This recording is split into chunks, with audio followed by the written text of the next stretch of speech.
Hello, welcome back. If you're new here, welcome. I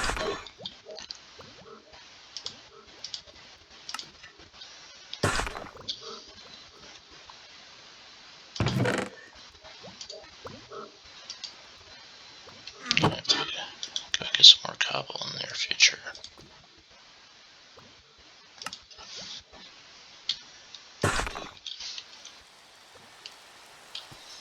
Oh, I can't remember because I need a frickin' shovel.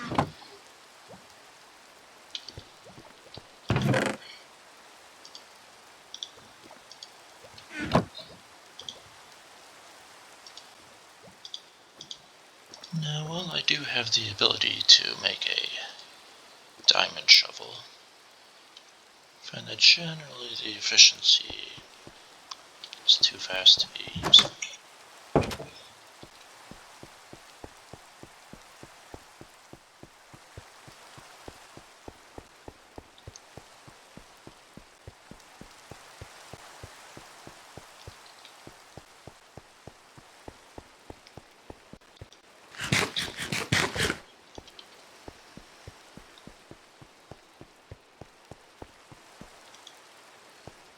Oh, it's raining. I thought it was nighttime. Okay.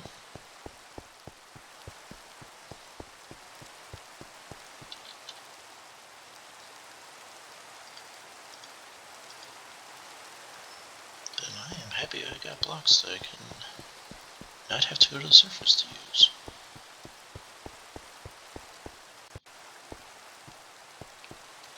Inside, I still think I probably should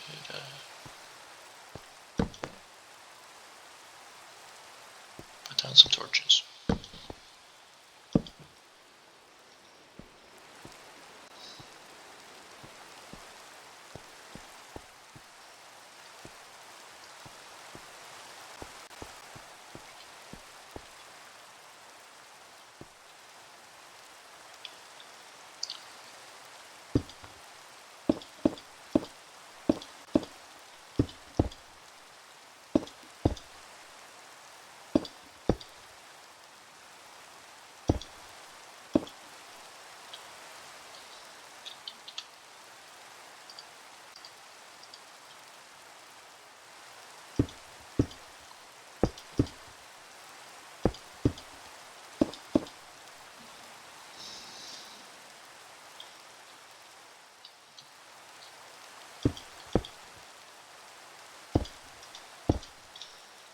I did cut the video just before to gather my thoughts.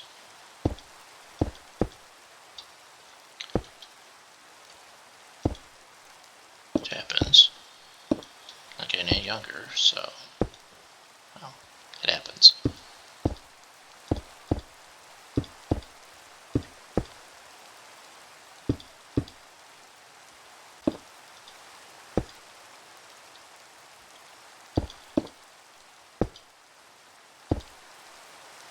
But I did want to talk a little bit about the reality of science, why you shouldn't put all your faith in it. I also thought it might be worthwhile to point out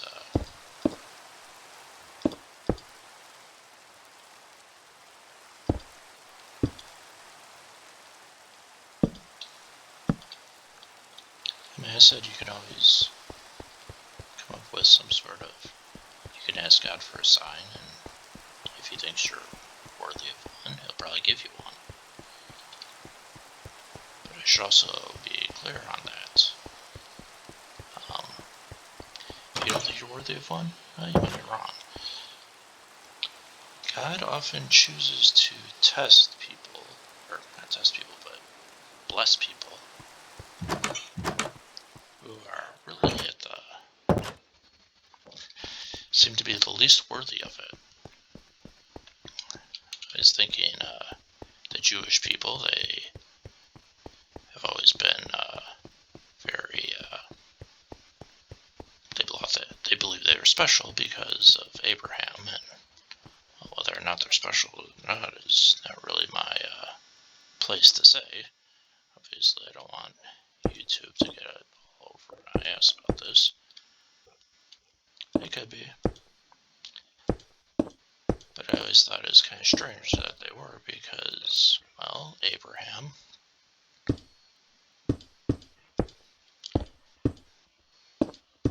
married his half-sister,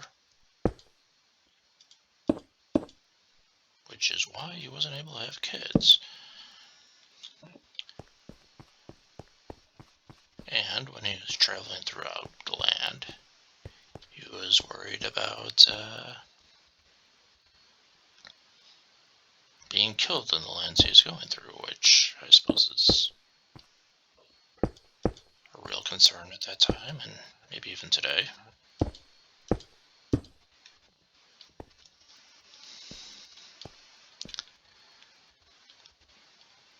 So, when he was going through lands, he introduced his wife as his sister. So then you had,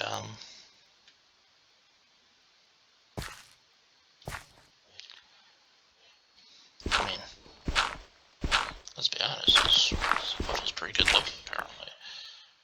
How do we know that? Well, because when he was going through these lands,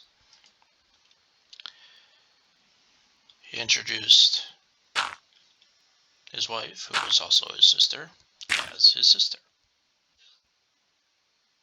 So then you had kings and whatnot being like, oh,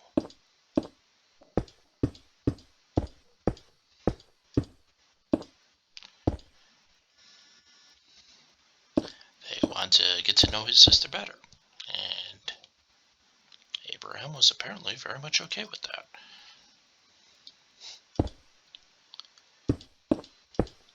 So despite the fact that he married his sister,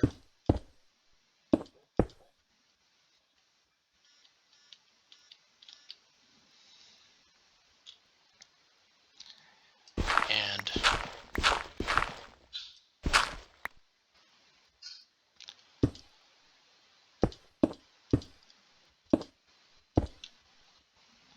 well, I use the term hoard out, but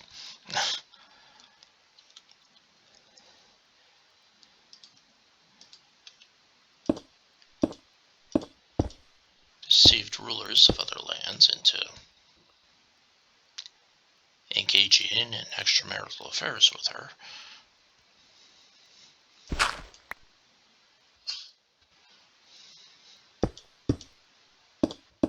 Despite all that, God still decided to bless him.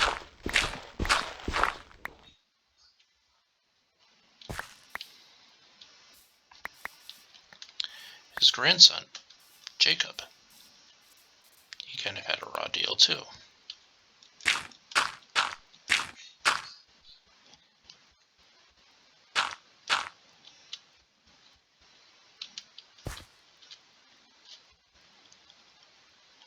He was first blessed by God when he was running for his life from his brother who wanted to kill him.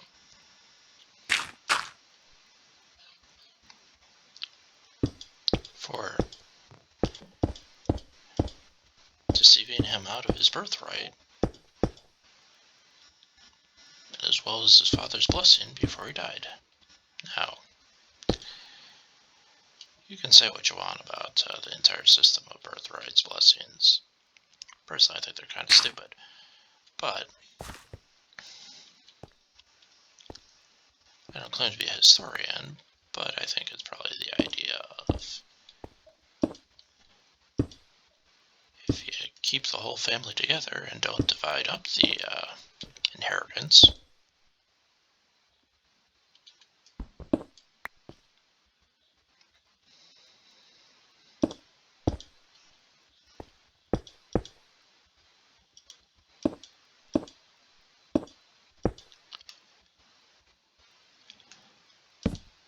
it's probably better for the family as a whole.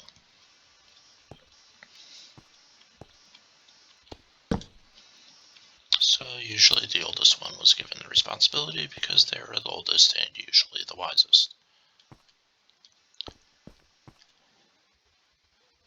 And Jacob's name actually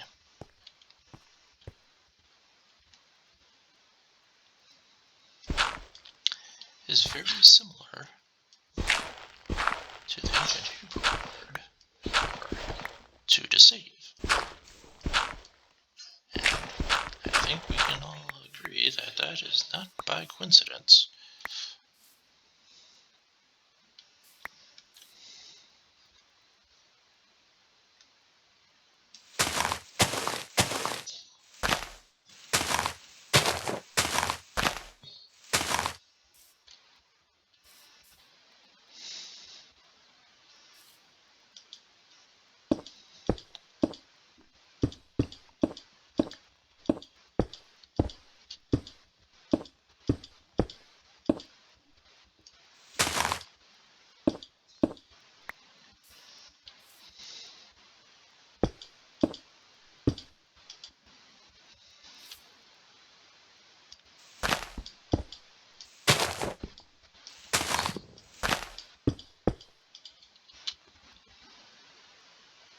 And of course I'm out of stone.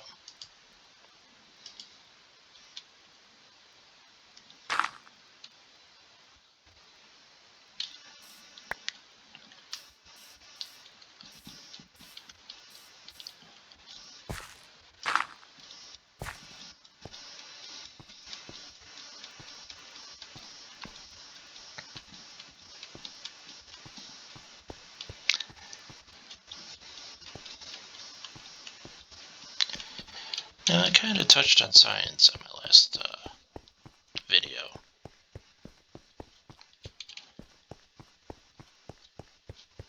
And how scientists are forced to accept that God probably exists.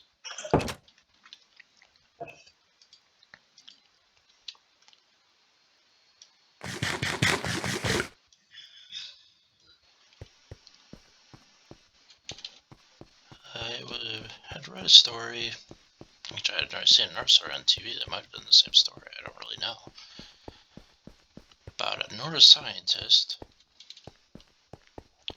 who had contracted a disease that basically wrecked part of his brain, or at the very least shut it off for a period of time. Now, why does that make a difference? Well, it's the part of the brain that neuroscientists said contained the soul. Basically,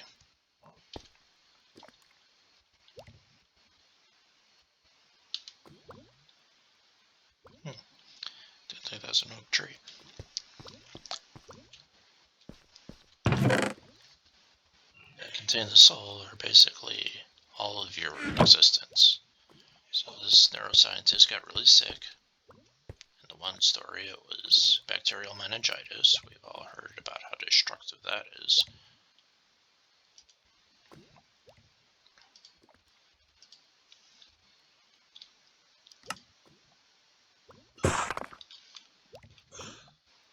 And it was bad enough that it shut down this part of his brain that neuroscientists thought contained everything that you are, your soul, everything, your being, all of it contained in this part of the brain. Now he got past this. He healed from the disease, and his entire being of essence under neuroscience should have been gone. But that's not how it worked out.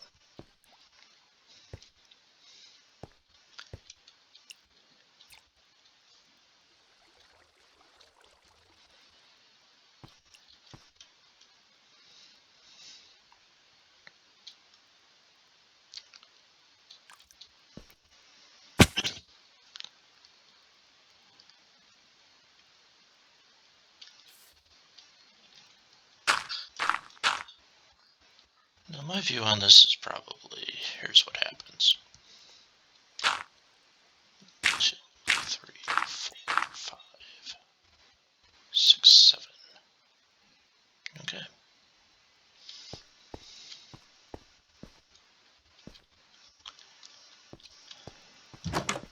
That basically, that part of your brain is how your brain interacts with your soul. Your soul makes all your decisions. Your brain is in basic computer terms, is going to be the operating system that interacts with the device, which is, of course, the body. Now, am I saying that all of life is basically a massive simulation, like scientists, or at least some scientists, want to say when their theories don't actually work out, which is kind of arrogant in my opinion, probably most people's opinion. Oh, their theory didn't work out. That must mean that life doesn't exist. I mean, I think we can all agree that's insane.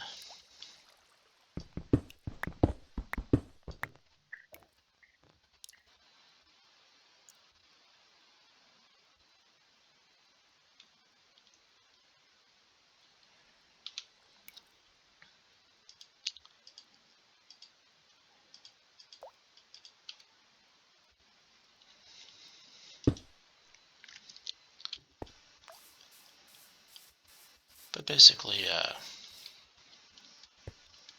I'll just say that I think computers are modeled after what we've had all along, rather than the idea that this is a computer simulation. Well, we've dealt with,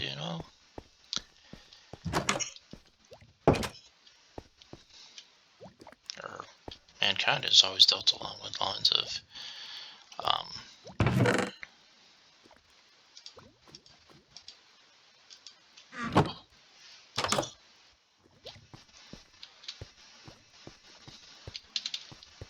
how the body works, how the mind interacts with it, and the way the soul interacts with the body. I mean, so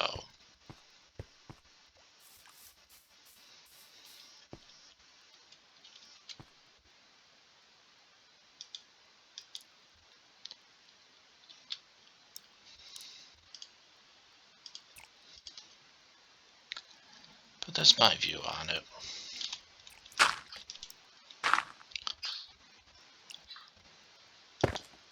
There we go. I have the feeling that you need to have that stalactite too long for it to produce more stalactites.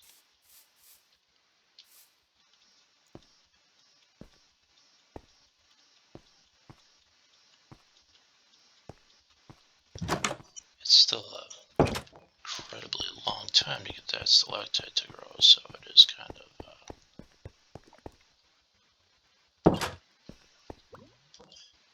unclear exactly how you get that to work. I'm thinking about moving over here to the room I spend a little more time in. At least look at Waterstone.